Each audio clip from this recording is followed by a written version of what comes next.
तुरीचा शेंडा किती खुडला पाहिजे, कसा खुडला पाहिजे आणि शेंडे खुडणी केल्याने काय काय फायदे होतात आज तुम्हाला सांगतो। थोडंसं जवळ या पहा, इथं तुम्ही पाहू शकता एका झाडाला, आता इथं 4 झाड मला दिसत आहे, 4 झाडापैकी इथं या झाडाला साधारण 1 2 आणि 3 असे शेंडे आहेत। यापैकी 2 शेंडे खुडले गेले, ठीक आहे, 1 2 शेंडे खुडले गेले आणि हा शेंडा खुडला गेला नाही, ठीक आहे। तर एक शेंडा खुडला गेल्यानंतर इथं 5 शेंडे परत फुटतात।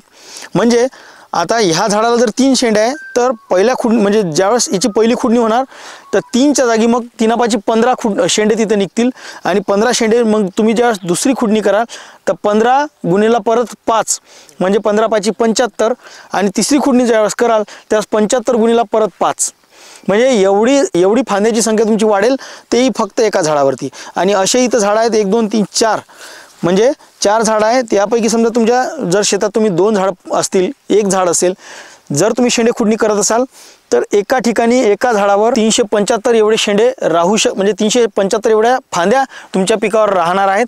परंतु आपल्याला तेवढ्या फांद्याची गरज नाही। आपल्या शेंडे खुडणी केल्यानंतर 2 म्हणजे 200 जरी फांद्या राहिल्या ना तरी आपल्या उत्पादनात दुप्पटपर्यंत वाढ ही होऊ शकते। तर मग ही शेंडे खुडणी आपण मजुराच्या भरोशाने करू शकतो का, तर करू शकतो। परंतु एका एकरात जर आपण मजुराच्या साहाय्याने जर ही शेंडे खुडणी करतो म्हटलं तर कमीत कमी 6 ते 7 मजूर एका ठिकाणी लागतात एका खुडणीला। आणि ज्यावेळेस मग हे पीक मोठं होते त्यावेळेस आपण दुसरी खुडणी करण्याचा प्रयत्न करतो, त्यावेळेस 12 ते 13 मजूर लागू शकतात। आणि मग तिसरी खुडणी ज्यावेळेस तुम्ही करता त्यावेळेस तिसऱ्या खुडणीच्या वेळेस तर तुम्ही 20 ते 25 मजूर तुम्हाला लागू शकते। तर आता आपण पहिल्या खुडणीचं गृहीत धरूया। पहिली खुडणी फक्त 7 मजूर जर लागले, 7 मजूर गुणिले 200 रुपये तर 1400 रुपये खर्च येतो आणि ही मशीन तेच काम फक्त 1360 रुपयात करते आणि एका दिवसात किती करते तर जवळपास 7 ते 8 एकर हे शेंडे खुडणी करू शकते, कारण अर्ध्या तासात 1 एकर करते। हे आम्ही प्रयोग केलेले आहेत आणि तेही सोयाबीनमधली। कापसामधली जर तुम्ही केली ना तर 10 मिनिटात 1 एकर होते, 10 ते 15 मिनिटात 1 एकर होते। आता ही मशीन काम कशा पद्धतीने करते हे तुम्ही पाहिलेलं आहे, ठीक आहे। तर हे कशावर काम करते तुम्ही पाहिलेला battery spray pump 12 volt 12 ampere 12 volt 14 ampere 12 volt 16 ampere हा जो तुमचा जो स्प्रे पंप असतो, ह्या स्प्रे पंपवर ही मशीन चालते। किती तास चालते तर जवळपास 5 तासपर्यंत हे चालू शकते। तुमची बॅटरी किती वर्षाची जुनी आहे त्यावर ते डिपेंड करते, म्हणजे 3 तासापासून तर 5 तासापर्यंत ते काम करू शकते। आणि हलकी एवढी आहे की साधारण फक्त अर्धा किलो असेल, म्हणजे 600 ग्रामपर्यंत हे आहे। आणि मजबूत किती आहे तर दादा इकडे तुम्ही या ना, याच्यावर उभे राहा डायरेक्ट, नाही काही हरकत नाही, काहीच हरकत नाही, तुम्ही उभे राहा। वजन किती आहे तुमचं? 74 किलो। 74 किलो भाऊचं वजन आहे। तुटली वाटते का तुटल्यासारखं? नाही, ठीक आहे, मशीनला काही झालेलं नाही, तुम्ही पाहू शकता 74 किलो वजन आहे भाऊचं।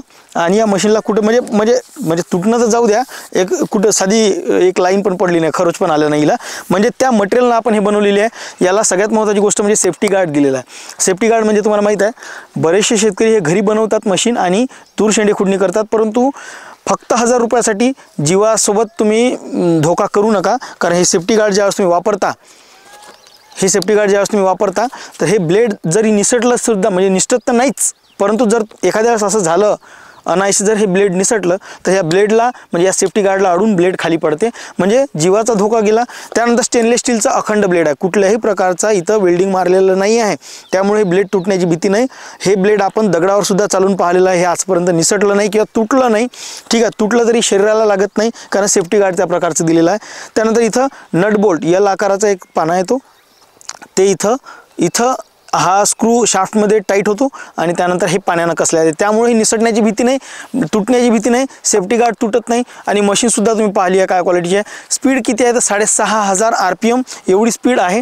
1360 रुपयाची ही मशीन आहे। मग याच्यासोबत काय काय मिळतं तर यासोबत 2 प्रकारचे ब्लेड मिळतात, एक एस टाईपचं ब्लेड आहे, बांधावरचं जर टीसभऱ्याचं गवत असेल तर ते तुम्ही काढू शकता, शेतातलं सुद्धा गवत काढू शकता, टीसभऱ्याच्या वर नाही। आणि ही आहे तूर शेंडे खुडणीसाठीचं ब्लेड, हे 2 ब्लेड याच्यासोबत मिळतात आणि सेफ्टी गार्ड एवढ्या बाबी याच्यासोबत मिळतात। आणि ही मशीन तुम्ही कशी ऑर्डर करायची तर स्क्रीनवर दिलेल्या नंबरवर जाऊन तुम्ही ऑर्डर करू शकता किंवा वेबसाईटसुद्धा आपली त्याच्यावर जाऊन ऑर्डर करू शकता। आता तूर शेंडे खुडणी केल्यानंतर त्याच्यावर काय उपाययोजना केल्या पाहिजे तर तुम्हाला सांगतो, एक मशीन ज्यावेळेस आपण पाठवतो या मशीनमध्ये एक बॉक्स बॉक्समध्ये ही मशीन येते, त्यामध्ये एक लिफलेट दिलेलं असतं, त्यावर डिटेल माहिती दिलेली असते. पहिली शेंडे खुडणी झाल्यानंतर 19-19-19 plus agri power root care नावाचं औषध वापरायचं आहे. आणि खुडणी करायची आहे पीक 30 ते 35 दिवसाचं असताना, उगवणीपासून, लागवडीपासून नाही, उगवणीपासून 30 ते 35 दिवसाचं असताना हे पीक पहिली खुडणी करायची आहे. दुसरी खुडणी करायची आहे पीक 60 दिवसाचं असताना उगवणीपासून, म्हणजे पहिल्या खुडणीपासून 30 दिवसानंतर. आणि तिसरी खुडणी करायची आहे 90 दिवसाला. अशा पद्धतीच्या 3 शेंडे खुडण्या तुमच्या झाल्या पाहिजे.